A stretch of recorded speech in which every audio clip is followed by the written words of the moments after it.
Utmost for his highest. Author Oswald Chambers. First printing 1935. This printing 1992. Are you ready to be poured out as an offering? I'm already being poured out as a drink offering. 2 Timothy 4:6. Are you ready to be poured out as an offering? It is an act of your will, not your emotions. Tell God you are ready to be offered as a sacrifice to Him. Then accept the consequences as they come without any complaints, in spite of what God may send your way. God sends you through a crisis in private, where no other person can help you. From the outside, your life may appear to be the same, but the difference is taking place in your will. Once you have experienced the crisis in your will, you will take no thought of the cost when it begins to affect you externally.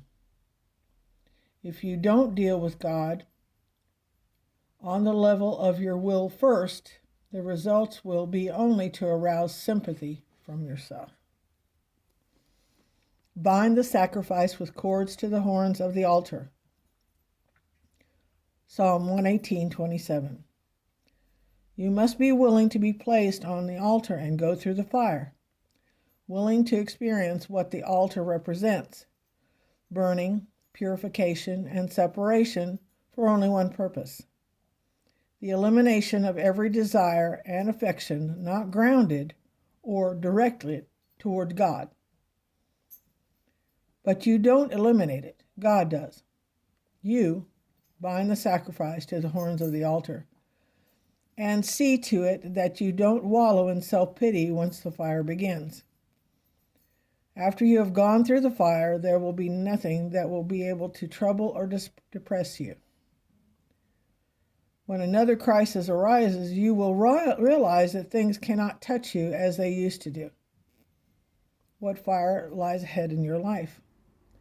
Tell God you are ready to be poured out as an offering, and God will provide Himself to be all you ever dreamed He would be. Spiritual dejection. We were hoping that it was He who was going to redeem Israel. Indeed, besides all this, today is the third day since these things happened. Luke 24:21. Every fact that the disciples stated was right, but the conclusions they drew from those facts were wrong. Anything that is even a hint of dejection spiritually is always wrong. If I am depressed or burdened, I am to blame, not God or anyone else.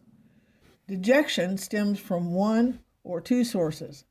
I have either satisfied a lust or I have not had it satisfied. In either case, dejection is the result. Lust means I must have it at once. Spiritual lust causes me to demand an answer from God, instead of seeking God Himself, who gives the answer. What have I been hoping or trusting God would do? Is today the third day, and He has still not done what I expected? Am I therefore justified in being dejected and in blaming God? Whenever we insist that God should give us an answer to our prayer, we are off track. The purpose of prayer is that we get a hold of God, not of the answer.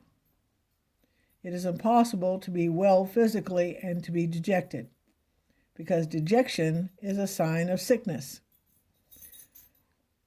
This is also true spiritually. Dejection spiritually is wrong, and we are always to blame for it.